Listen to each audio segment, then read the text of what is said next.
What's up, everyone? Welcome back to the channel.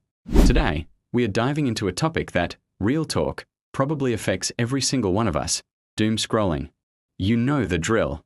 You pick up your phone to check one little thing, and next thing you know, it's 2 hours later, your thumb is sore, and you feel like the world is ending. Sound familiar? That, my friends, is the doom scrolling vortex, and it's seriously messing with our heads. So, what even is doom scrolling? It's the act of endlessly scrolling through bad news on social media or news sites, even though that news is making you feel sad, anxious, or angry. It's like we are moths drawn to a flame, but the flame is just a constant stream of negativity. The term really blew up around 2024, well, obvious reasons, but the behavior has been around as long as we've had infinite feeds of information at our fingertips. Let's get into the nitty-gritty of why we do this. Our brains are hardwired to look for threats. It's an ancient survival mechanism. Back in the day, being hyper-aware of danger, like a lurking saber-toothed tiger, kept us alive. Fast forward to today, and that same part of our brain is getting triggered by headlines about global pandemics, political unrest, climate disasters, you name it. Our brain thinks, I need to know everything to stay safe. The problem is, unlike the saber-toothed tiger that would eventually go away, the internet supply of bad news is literally endless.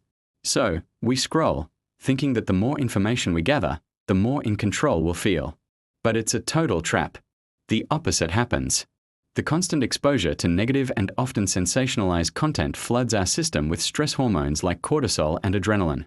This puts us in a state of high alert, or fight or flight mode. But since the threat is on our screen and not something we can physically fight or run from, that stress just builds up with nowhere to go. This creates a vicious cycle.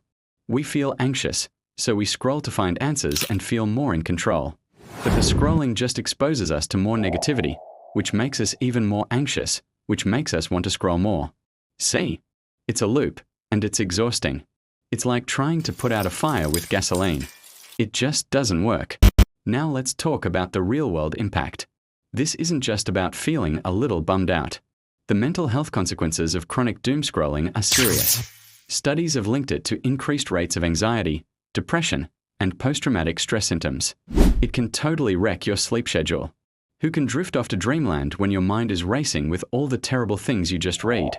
This lack of sleep then makes it harder to cope with stress the next day, fueling the cycle even more. It also gives us a skewed perception of reality.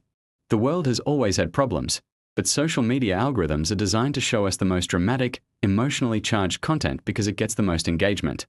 This creates what's called a mean world syndrome, where we start to believe the world is a much more dangerous and hostile place than it actually is.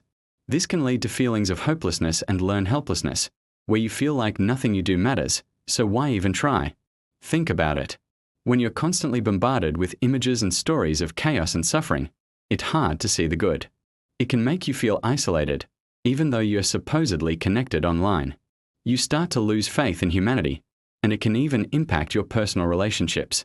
You might become more irritable, more withdrawn, or just too mentally drained to engage with the people you love. So, the big question is, how do we break free? How do we escape the doomscroll dungeon? It's not about unplugging from the world completely. Being informed is important. It's about being intentional. It's about taking back control from the algorithms. First off, awareness is key. Just recognizing when you're doing it is the first step. When you catch yourself in the middle of a scrollathon, just pause. Take a deep breath and ask yourself, how is this making me feel right now? Is this actually helping me? 9 times out of 10, the answer is no. Next, set some boundaries. This is huge. Don't check your phone first thing in the morning or right before bed. Your brain is most impressionable at these times. Give yourself at least an hour of screen-free time to start and end your day. Instead of scrolling, maybe read a book, listen to some music, stretch, or just sit with your thoughts.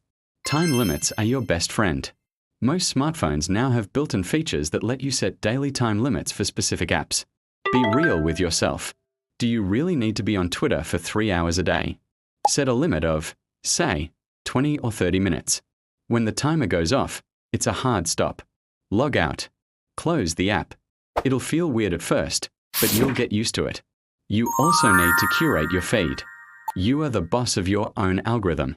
Unfollow accounts that consistently post enraging or anxiety-inducing content. You don't owe them your attention. Instead, actively follow accounts that are positive, inspiring, or just plain fun. Kittens, puppies, beautiful nature scenes, comedy sketches, hobbies you're interested in. Flood your feed with stuff that actually makes you feel good. It's about shifting the balance from negative to positive. Another game changer is to schedule your worry time or your news time. Instead of letting news alerts interrupt you all day, designate a specific time, maybe 15 minutes in the afternoon, to catch up on what's happening.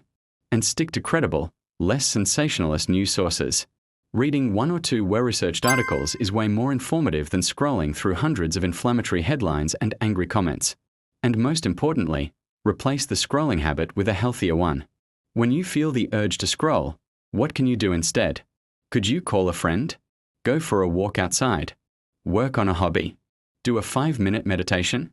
The goal is to find a replacement activity that actually recharges you instead of draining you. It's about finding healthier coping mechanisms for stress and uncertainty. Remember, the world is not as dark as your phone screen makes it seem.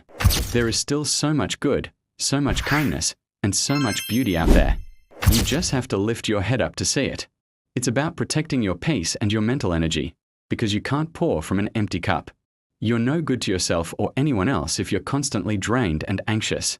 If you find that you're really struggling and can't break the cycle on your own, please, don't hesitate to reach out for professional help. Talking to a therapist or counselor can provide you with tools and strategies to manage anxiety and build healthier habits. There's no shame in it. Your mental health is just as important as your physical health. So, let's make a pact. Let's try to be more mindful of our digital habits. Let's choose intention over impulse. It's not easy, but it's totally worth it for our peace of mind. What are your strategies for avoiding the doom scrolling trap? Drop them in the comments below. I'd love to hear them and you might help someone else out. Thanks for hanging out with me today. If you found this helpful, give it a thumbs up and subscribe for more content. Until next time, take care of yourselves and each other. Peace.